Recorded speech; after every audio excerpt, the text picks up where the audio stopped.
حضرت حسن اور حسین رضی اللہ عنہ کی مکمل زندگی اور شہادت کا تفصیلی واقعہ۔ ابتدائیہ خاندان نبوت کی روشنی۔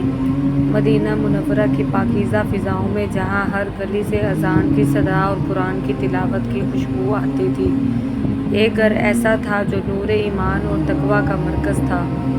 یہ تھا حضرت علی المرتضیٰ رضی اللہ عنہ اور حضرت فاطمہ الزہرا رضی اللہ عنہا کا گھر۔ دونوں ہی رسول اللہ صلی اللہ علیہ وآلہ وسلم کے سب سے قریبی اور محبوب افراد میں شامل تھے۔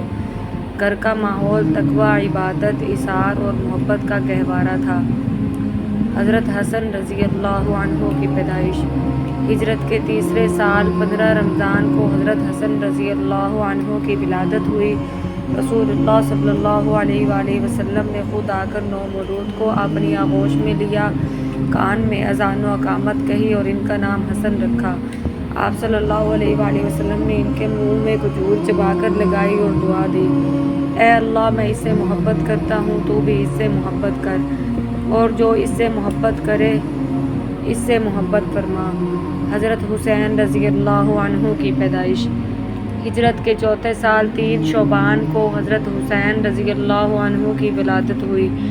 نانا صلی اللہ علیہ وآلہ وسلم نے انہیں بھی آغوش میں لے کر وہی سنت ادا کی اور نام رکھا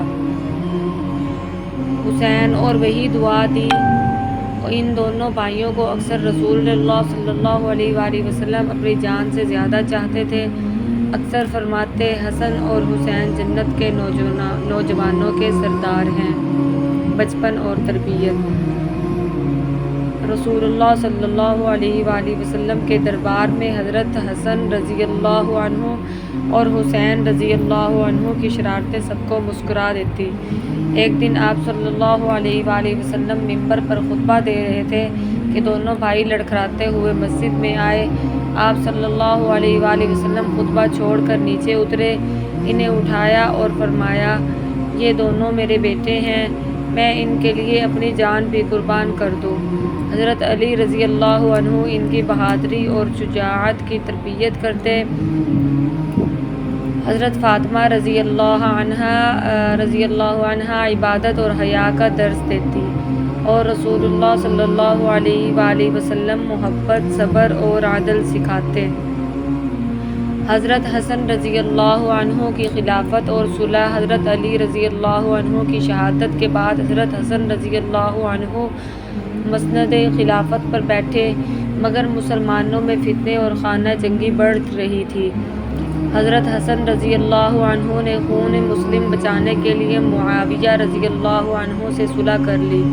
فرمایا، میں نہیں چاہتا کہ میری وجہ سے امت محمد صلی اللہ علیہ وآلہ وسلم کا خون بہے۔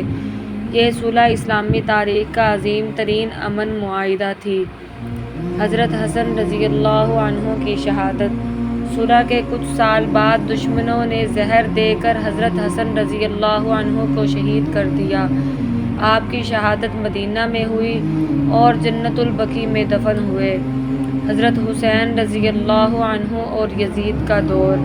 حضرت معاویہ رضی اللہ عنہ کے انتقال کے بعد یزید نے خلافت پر قبضہ کیا اور بیعت کا مطالبہ کیا۔ امام حسین رضی اللہ عنہ نے صاف انکار کر دیا، میرے جیسے شخص کی بیعت یزید جیسے شخص سے نہیں ہو سکتی۔ اہل کوفہ نے امام حسین رضی اللہ عنہ کو خطوط لکھے اور دعوت دی کہ آپ آئیں اور قیادت سنبھالیں۔ امام حسین رضی اللہ عنہ نے مسلم بن عقیل رضی اللہ عنہ کو بھیجا، مگر انہیں شہید کر دیا گیا۔ سفر کربلا۔ امام حسین رضی اللہ عنہ اپنے اہل بیت اور چند ساتھیوں کے ساتھ مکہ سے نکلے۔ راستے میں حر رضی اللہ بن یزید کی فوج نے گھیر لیا اور قافلہ کربلا پہنچا۔ وہاں دریائے فرات کے کنارے لشکر یزید نے پانی بند کر دیا۔ 3 دن تک اہل بیت پیاسے رہے۔ 9 محرم کی رات امام حسین رضی اللہ عنہ نے اپنے ساتھیوں کو جمع کیا اور فرمایا، میں نے بیعت کا پیمان واپس لے لیا ہے، جو جانا چاہے چلا جائے، مگر سب نے کہا، ہم آپ کو چھوڑ کر نہیں جائیں گے، آپ پر جان قربان کر دیں گے۔ اس رات خیموں میں قرآن کی تلاوت، دعا اور عبادت کا سلسلہ چلتا رہا۔ امام حسین رضی اللہ عنہ نے لمبی دعائیں کیں، آنکھوں سے آنسو بہے اور رب سے عرض کیا، اے اللہ مجھے صبر عطا فرما، اپنے دین کو قائم رکھنے میں مدد فرما۔ 10 محرم کا دن، عاشوراء۔ فجر کی نماز کے بعد جنگ شروع ہوئی۔ امام حسین رضی اللہ عنہ کے ایک ایک ساتھی میدان میں گئے اور شہید ہوتے گئے۔ حضرت عباس رضی اللہ عنہ نے پانی لینے کی کوشش کی مگر نیزے اور تیر سے شہید کر دیے گئے۔ آخر میں امام حسین رضی اللہ عنہ خود نکلے۔ دشمنوں نے چاروں طرف سے حملہ کیا مگر آپ ہر وار کو روکتے رہے۔ زخموں سے چور ہو کر آپ زمین پر گر پڑے۔ شمر ملعون نے سجدے کی حالت میں آپ کا سر کاٹ دیا۔